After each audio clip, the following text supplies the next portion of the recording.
Okay, I'm going to be doing another random word challenge. So 3 minutes on the clock, and the word is hour. An hour is something that we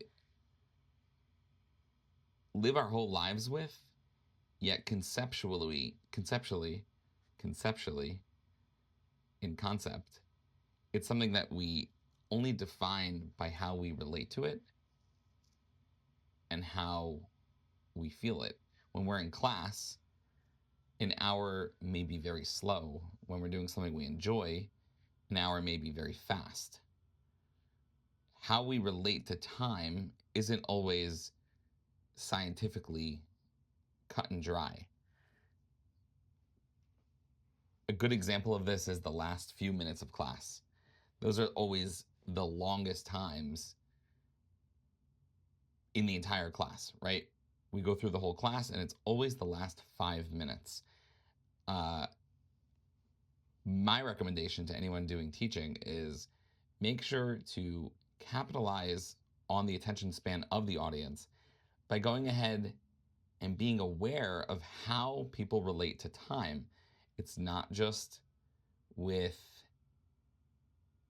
it's not just how a schedule might work and fitting exactly to the schedule, but rather going ahead and knowing the psychology behind how people relate to time and relate to that hour is something that you can use to your advantage by making the last few minutes easy to understand, easy to digest, and most of all, maybe let people out a few minutes early. What's interesting also, I'd say, as it relates to the accounting world, is two things. An hour is something that we very often uh, will make as 50 minutes. So when it comes to continuing education, 50 minutes is considered an hour of education. And I guess that's sort of the realization that people have to do other things other than the exact thing they're doing.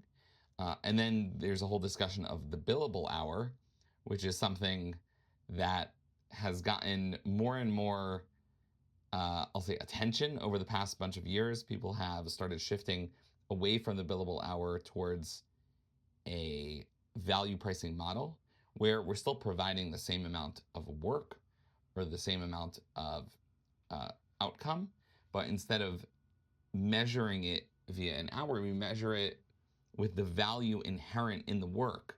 So we're stepping away from the conceptual time. I guess maybe we can relate that back is people don't necessarily relate to time as something that's important, but rather the end result. So if we go to a class, we don't care if it's a 2-hour class. We care that we get the concepts portrayed to us in the class. So similarly, when we go ahead and provide value to our customers, they don't care how long it takes us. What they really care about is, are we providing that value?